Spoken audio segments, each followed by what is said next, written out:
Hello दोस्तों, welcome to defence studies. आज का ये वीडियो दोस्तों बहुत ही इंपॉर्टेंट होने जा रहा है क्योंकि इस वीडियो के माध्यम से हम अपने चैनल के ऊपर मैपिंग का कोर्स लॉन्च कर रहे हैं जो कि फ्रीली अवेलेबल है और इसके अंदर हम मैप के रिलेटेड जितने भी डायमेंशंस होते हैं वो कवर करने की कोशिश करेंगे। दोस्तों, मैपिंग को पढ़ने से पहले हमें मैप के रिलेटेड कुछ बेसिक जानकारी का पता होना चाहिए जो कि जब भी हम मैप को रीड करते हैं, अगर वो हमें पता है तो हम उसके अंदर से अपना मैक्सिमम आउटपुट निकाल सकते हैं। आपने दोस्तों देखा ही होगा कि 2011 के बाद से ही यूपीएससी ने अपना जो ट्रेंड है वो काफी हद तक चेंज किया है और उस चेंज का जो सबसे ज्यादा बेनिफिट हुआ है वो हुआ है मैपिंग वाले बच्चों को, यानी कि जिनकी मैपिंग स्ट्रोंग है वो 8 से लेकर 12 क्वेश्चन तक डायरेक्टली और इनडायरेक्टली किसी भी पेपर के अंदर सोल्व कर सकते हैं जो कि यूपीएससी के द्वारा डिजाइन किया गया है। वो चाहे आपको यूपीएससी सिविल सर्विस का एग्जामिनेशन हो, यूपीएससी सीडीएस का एग्जामिनेशन हो या फिर यूपीएससी सीएपीएफ का एग्जामिनेशन हो। इसके अलावा अगर आप एफकेट दे रहे हैं या फिर आप कोई भी स्टेट पीसीएस एग्जामिनेशन दे रहे हैं, उनके अंदर भी मैपिंग का बहुत अच्छा पोर्शन आता है। तो मैपिंग आपको कभी भी निराश नहीं करेगी। अगर आपकी मैपिंग अच्छी है तो डेफिनेटली आपको एग्जामिनेशन के अंदर फ्रूटफुल रिजल्ट देगी। तो आज का जो वीडियो है इसके अंदर हम बेसिक एलिमेंट्स के बारे में डिस्कस करेंगे। ऐसा अच्छा मैपिंग के बारे में डिस्कस नहीं करेंगे। इनफैक्ट हम उन चीजों को डिस्कस करेंगे जो कि आपको मैप को देखने से पहले उनकी नीड होती है। तो चलिए हम स्टार्ट करते हैं मैपिंग की डेफिनेशन के साथ। तो जो मैप है, मैपिंग की डेफिनेशन वो बोलती है हमें कि जो एक मैप होता है वो सिंबॉलिक रिप्रेजेंटेशन होता है और उस सिंबॉलिक रिप्रेजेंटेशन से हमें देखने को मिलते कुछ चीजें। वो होती हैं आपके ऑब्जेक्ट्स हो सकते हैं, रीजन्स हो सकते हैं, थीम्स हो सकते हैं, एलिमेंट्स या फिर कोई भी स्पेस। तो मैप जो होता है वो हमें कुछ चीजें प्रोवाइड भी करवाता है, जैसे कि इंफॉर्मेशन। इंफॉर्मेशन कैसे? वो ज्योग्राफिकल इंफॉर्मेशन की, ज्योग्राफिकल लोकेशन की इंफॉर्मेशन शेयर करता है, यानी कि कौन सी जगह क्या सिचुएटेड है या फिर क्या वहां पर पाया जाता है। ठीक है दोस्तों, वो लोकेशन बेस्ड जितने भी इंफॉर्मेशन है वो हमें मैप प्रोवाइड करवा कर देता है। दूसरे है आपके कंटूर लाइंस। कंटूर लाइन दोस्तों क्या होती है? मान लीजिए आपका एक मैप है, इस मैप के अंदर कुछ इस टाइप से रिप्रेजेंटेशन है, ये आपकी कंटूर लाइंस है। तो कंटूर लाइंस में यहाँ पे एलिवेशन दिया जाता है, जैसे कि मान लीजिए यहाँ पर सबसे ज्यादा एलिवेशन है और जैसे जैसे हम कॉर्नर्स की तरफ जाते हैं वहां पे एलिवेशन घट रहा है, मान लीजिए है। तो इससे हम पता लगा सकते हैं कि ये जो डायग्राम है ये तो ट्रायंगल शेप का डायग्राम है, और जो ट्रायंगल शेप का डायग्राम है वो या तो कोई हिल हो सकती है या फिर कोई माउंटेन हो सकता है। तो हमने एलिवेशन के हिसाब से लगाकर यहाँ पर हमें ये पता चलेगा कि यहाँ पर या तो हिल है या फिर माउंटेन है। तो ऐसी ऐसी इंफॉर्मेशन जिसमें आप एलिवेशन का पता लगा सकते हैं, टेम्परेचर का पता लगा सकते हैं या फिर रेनफॉल का पता लगा सकते हैं, उन लाइंस को हम कंटूर लाइंस बोलते हैं और मैपिंग के माध्यम से हम ये देख सकते हैं। उसके अलावा तीसरी और सबसे इंपॉर्टेंट जो होता है मैप प्रोवाइड करवाता है वो है फिजिकल फीचर्स। तो कोई भी मैप है वो आपको बता देगा कि किस जगह पर लेक सिचुएटेड है, किस जगह पर ओशियन है, किस जगह पर सी है, ग्लेशियर है, रिवर है या फिर कोई बिल्डिंग भी है। बिल्डिंग वो हो सकती है आपकी हॉस्पिटल की बिल्डिंग हो सकती है, स्कूल की बिल्डिंग हो सकती है, गवर्नमेंट कॉलेज की बिल्डिंग हो सकती है या फिर वो कोई डीसी की रेजिडेंस हो सकती है, वो पार्लियामेंट हो सकती है, वो इंडिया गेट हो सकता है। तो ऐसा कोई भी फिजिकल फीचर जो आपको जमीन पर देखने को मिल रहा है वो मैप में हम रिप्रेजेंट कर सकते हैं उसको आसानी से, और ये आपको बता सकता है, उसकी इंफॉर्मेशन दे सकता है कि कहां पर वो सिचुएटेड है, किस तरीके की इंफॉर्मेशन देनी है वो मैप टू मैप डिसाइड करेगा दोस्तों। उसके बाद जो तीसरी आती है चीज वो आती है ओरिएंटेशन, यानी कि आप मैप को किस तरीके से देख रहे हैं। मान लीजिए ये एक मैप है, इसके अंदर कुछ इस टाइप की शेप है।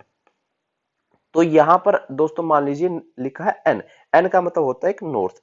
और सेम अगर हम इसी चीज को अगर ऐसे अपोजिट करके यानी इसको रिवर्स करके हम पढ़ें तो ये कुछ इस टाइप से दिखेगा। सॉरी, मतलब ये कुछ इस टाइप से दिखेगा, ये टी एक नीचे चला गया है। तो आप देख सकते हैं कि मैप को सिर्फ उल्टा करने से ही उसकी जो वैल्यू है या फिर उसका जो मीनिंग है वो चेंज हो जाता है। तो हमें ओरिएंटेशन का खास ख्याल रखना पड़ता है। ओरिएंटेशन बेसिकली क्या होती है वो बताती है रिलेशनशिप के बारे में। रिलेशनशिप कैसा? कि जो डायरेक्शन है मैप के अंदर और उसका रियलिटी के साथ क्या संबंध है, यानी कि रियलिटी का मतलब है जो कंपास की जो डायरेक्शन है उसके साथ क्या रिलेशन है, वो आपकी मैप की ओरिएंटेशन होती है। ठीक है दोस्तों। उसके बाद जो सबसे इंपॉर्टेंट जो चीज होती है वो होती है स्केल, यानी कि मैप के अंदर आप स्केल कौन सा यूज कर रहे हैं या फिर स्केल कितना है आपका। ये क्या होता है दोस्तों कि जो ये भी एक रिप्रेजेंटेशन होती है, और ये रिप्रेजेंटेशन शो करती है डिस्टेंस को, यानी कि कितने स्टेप आप मैप के ऊपर चले ताकि उतने ही स्टेप आपके ग्राउंड पर हो जाए। उनके दोनों के बीच में हम एक रेशियो सेट करते हैं, और वो रेशियो और कुछ नहीं, वो होता है आपका स्केल। मान लीजिए 1:1 लाख है दोस्तों। इसका मतलब है कि जो 1 step on map is equal to 1 lakh step on field. इसका मतलब हम यहाँ पे फिर देख सकते हैं कि यानी कि जैसे मान लीजिए 1 सेंटीमीटर है जो मैप के ऊपर आपको देखने को मिला है, वो आपके 1 किलोमीटर के बराबर है जब आप ग्राउंड के अंदर जाएंगे। तो ये आपका मैप है, सॉरी ये आपका स्केल है। तो स्केल भी दोस्तों दो टाइप का हो सकता है, आपका स्मॉल स्केल हो सकता है और लार्ज स्केल हो सकता है। जो स्मॉल स्केल होगा दोस्तों वो बहुत ही बड़े एरिया को कवर करेगा, बहुत ही बड़े लार्ज ज्योग्राफिकल एरिया को कवर करने की कोशिश करेगा। जबकि जो लार्ज स्केल होता है वो आपका छोटा सा एरिया या फिर एक पर्टिकुलर या लोकल एरिया को पढ़ने के लिए इसका यूज किया जाता है। जैसे कि फॉर एन एग्जांपल हम ले सकते हैं, जो इंटायर वर्ल्ड का या फिर इंटायर ग्लोब का अगर हमें मैप बनाना पड़ जाए तो वो आपका होगा स्मॉल स्केल मैप। और अगर आप आपकी एक कॉलोनी का मैप बनाने लग जाएंगे तो आपका होगा लार्ज स्केल मैप। अब हम इनके बारे में अच्छे से डिस्कस करेंगे कि स्मॉल स्केल और लार्ज स्केल के बीच में डिफरेंस क्या है। तो जैसे आप देख रहे हैं स्मॉल स्केल के अंदर जो ये वाली जो रेशियो होगा, रेशियो के अंदर जो डिफरेंस होगा वो बहुत ही बड़ा होगा, और लार्ज स्केल के अंदर जो होगा वो बहुत ही छोटा होगा। इसके साथ ही यहाँ पर स्मॉल स्केल के अंदर large large geographical area cover होता है, जैसे कि ग्लोब लेवल मैप के लिए बनाने। और जो स्मॉल लार्ज स्केल होता है उसके अंदर स्मॉल ज्योग्राफिकल एरिया कवर करना पड़ता है, जैसे कि आपका लोकल रीजन या नेबरहुड या फिर आपके घर का या फिर स्कूल का या आपकी कॉलोनी का या फिर आपकी सिटी का। तो ये ऐसे ऐसे जो स्केल है वहां पर लार्ज स्केल यूज किया जाता है।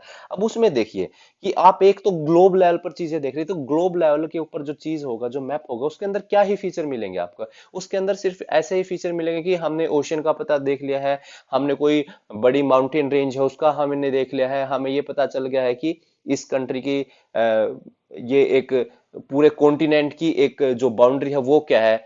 बट जब हम बात करते हैं लार्ज स्केल के अंदर, तो लार्ज स्केल जैसे कि आपकी कॉलोनी का, कॉलोनी के अंदर हम क्या क्या पता लगा सकते हैं।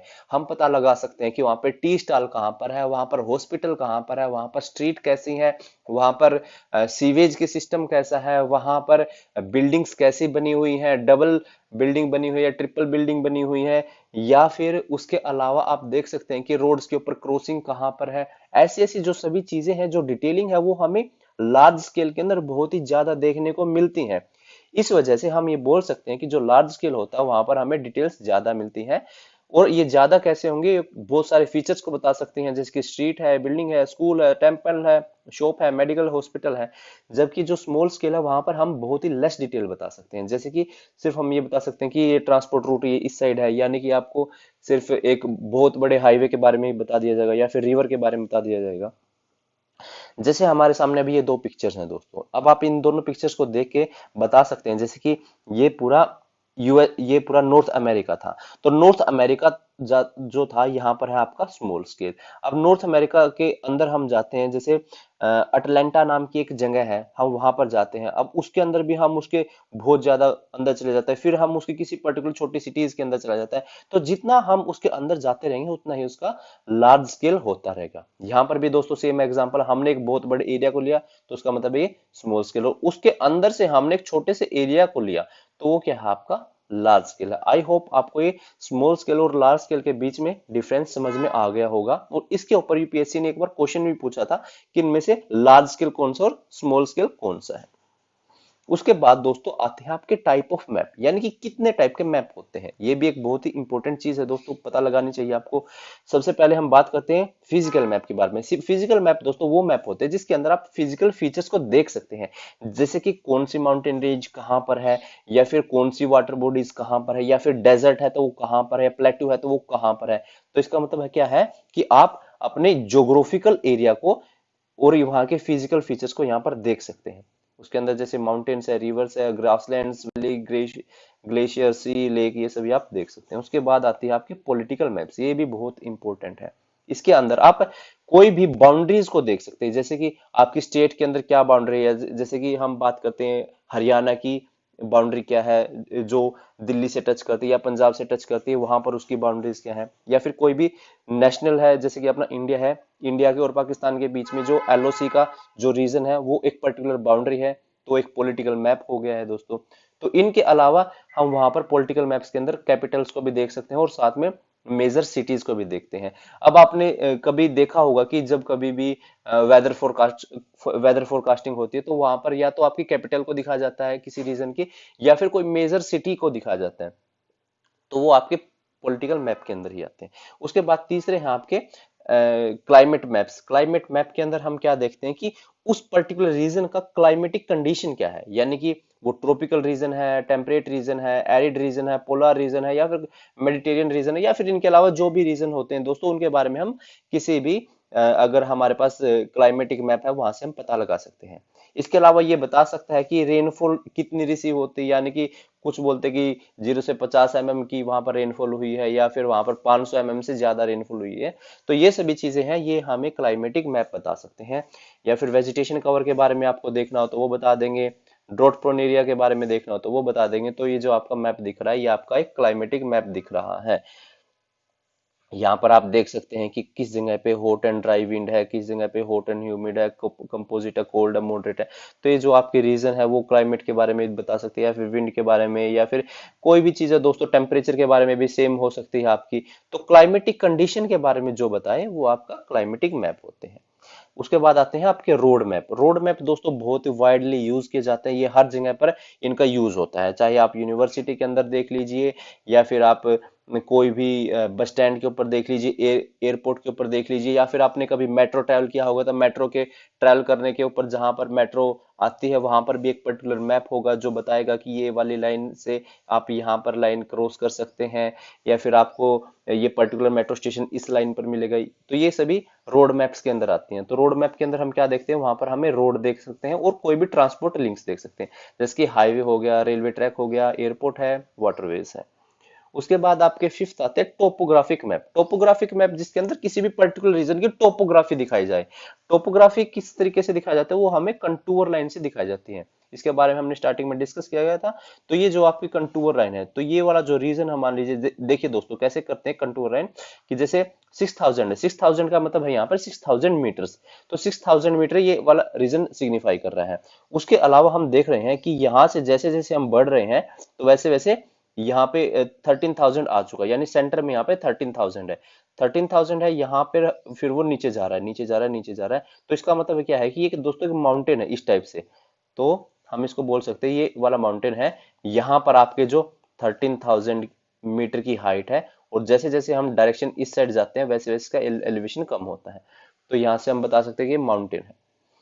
इसके अलावा जो हम बता सकते हैं कि एलिवेशन है, शेप क्या है उसकी, और साइज क्या है उस एरिया का।